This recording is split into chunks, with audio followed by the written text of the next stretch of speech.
So here we are returning to Burnout Paradise after fucking years of longing for at least a remaster or a brand new, ideally Burnout game. But I would have liked to have seen Burnout 3 or Revenge remastered, but I'll kind of take what I can get. I remember having a lot of fun with Burnout Paradise the last time I the last time I ventured into it. Um, it's nice to be back. It's got a good feeling. So I was already playing this for about 45 minutes last night, and I wasn't arsed setting up anything to record it, so I'm going to start my recording an hour late. I'm playing this on EA Access. I didn't actually buy it, so I'm sure at some point it's probably going to cut me off from how far I can go in, but I'll see what I can do within the 10-hour trial. By that stage, I think I'll probably wait till it goes on sale, pick it up for like 20 quid. I'm not really arsed paying €40 for it if I can get 10 hours out of it already. So yeah, it's as good as I remember. It's as fun as I remember. And as you can see, takedowns are something that should just be implemented into every single racing game known to man.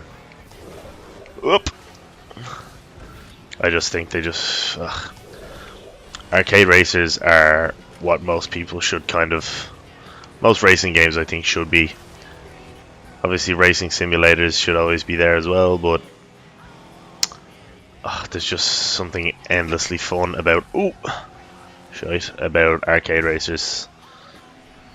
That's why Need for Speed has... Okay, am I reversing or am I driving straight? That's why Need for Speed has always remained fucking my favorite, probably my favorite racing series, or at least one of them, since Burnout was... They stopped kind of making Burnout games. Need for Speed became one of my favorites, and even though they generally tend to get a lot of flack from critics, I don't know, I think the arcadey style seems to have worked for them. I have no idea what's going on here. I've literally just been getting smashed around by fucking cars for about 45 seconds there. Spent too much time talking. There we go.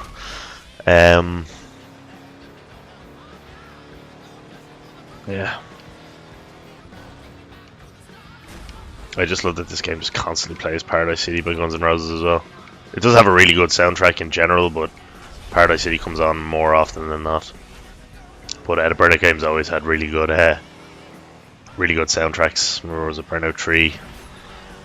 Had a really good soundtrack, so I'm looking forward to it. I'm hoping that this game kind of, they get a bit of success out of it, or at least decent amount of sales, so that they go ahead and remaster the rest of them, or at least some of them, or make a new one for the love of God, because they know everyone wants it.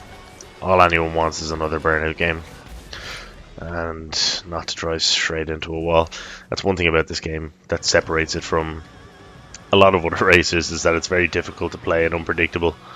Like, I've spent a lot of time getting taken down myself and crashing because, like, over the last couple of years, my racing games have stemmed mainly from the Forza Horizon series, and Need for Speed games, which are obviously way slower paced and just overall not as hectic as these games. But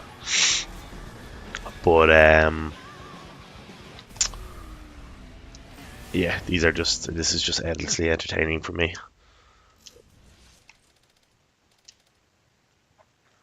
Okay. So, well, in my first event, I got like... Okay.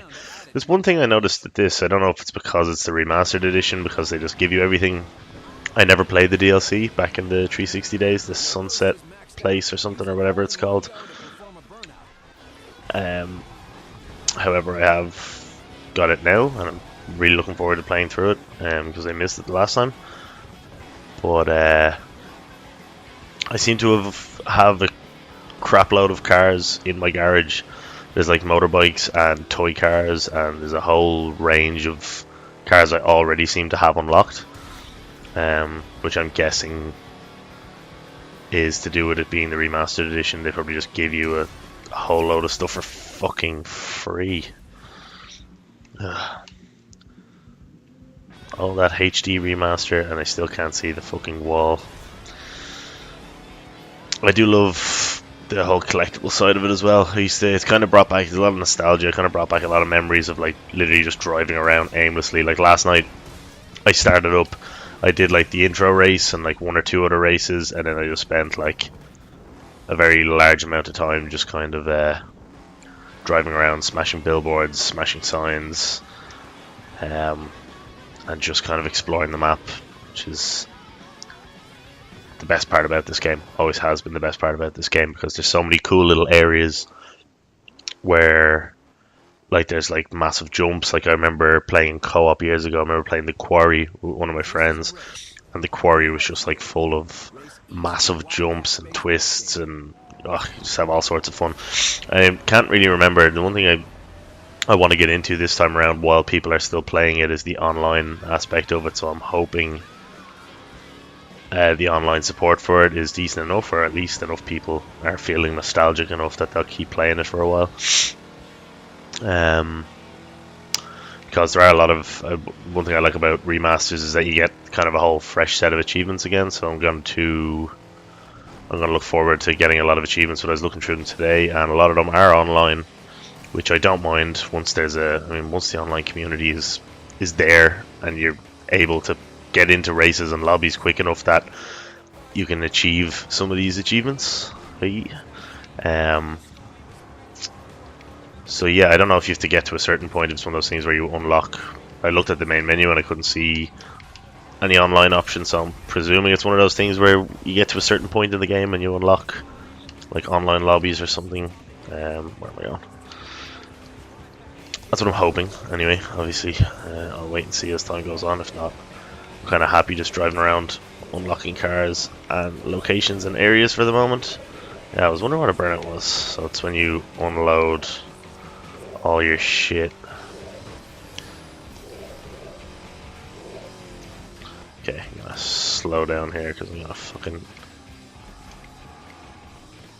Good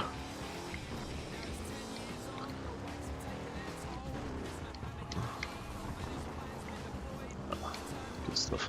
Yeah, I feel like I don't know if I'm cheating by using, like, I picked one of these pretty special cars. It was in the special car section or something along those lines, so I don't know if I'm really cheating by driving it, but at the same time I don't really care because it looks nice.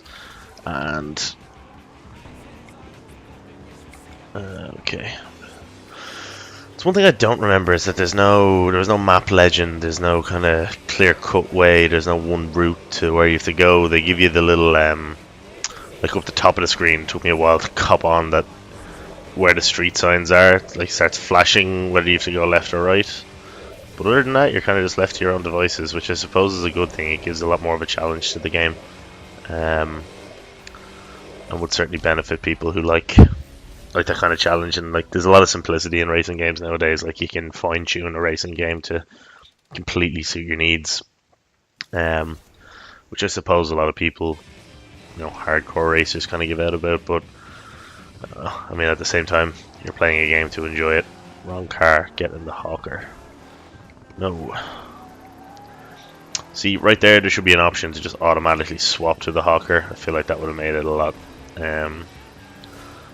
more convenient. I don't even know what the hawker is. I presume it's a specific car that you have to get into in order to do that race, but the heck of going back to your garage, getting the hawker and driving back there. I'll do another road rage. We'll finish off the video then. I just kind of wanted to do a recording of just kind of, returning back to my youth, back in the 360 days where I had,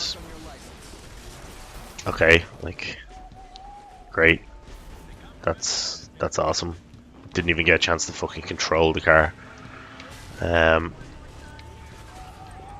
you pigs. So like, he fucking took me down about half a second when they're smashing into him. Oh, there we go. That should have been a takedown. Calm bullshit. Jesus, that car's a monster. Yeah, there we go. Ooh, shit. Ooh, fuck, what's going on here?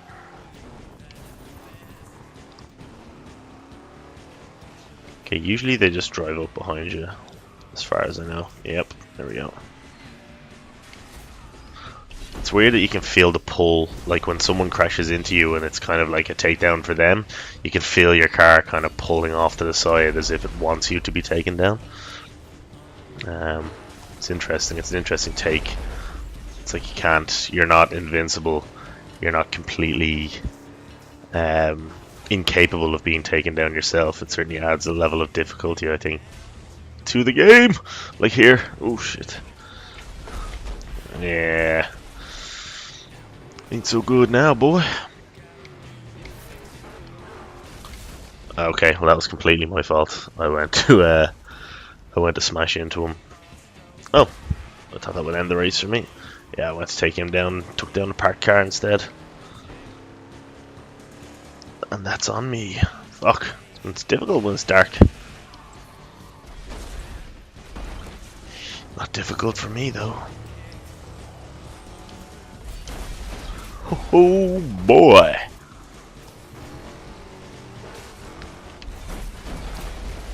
Oh, don't know what's gonna happen here. Yeah, I like the way it kind of just like resets resets wherever you are when you get a takedown. Oof. Okay. I can't really see. Okay, didn't need to see for that. Alright, we're getting on a bit of a roll here.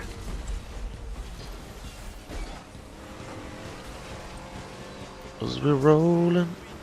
Shit.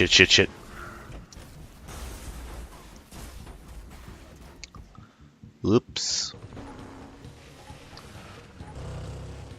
10 seconds. 5, 4, 3, 2. Many crashes in a road rage or marked man event will destroy your car. Use auto repair shops to keep the action going. Yeah. Well, my car nearly looks like a fucking ragged potato, but we did it. We made it, upgrading 2 wins. Krieger Pioneer is now on the streets of Paradise City. If you And all these cars are bringing back like little tiny vivid flashes of memory of just like design patterns on cars. It's really weird.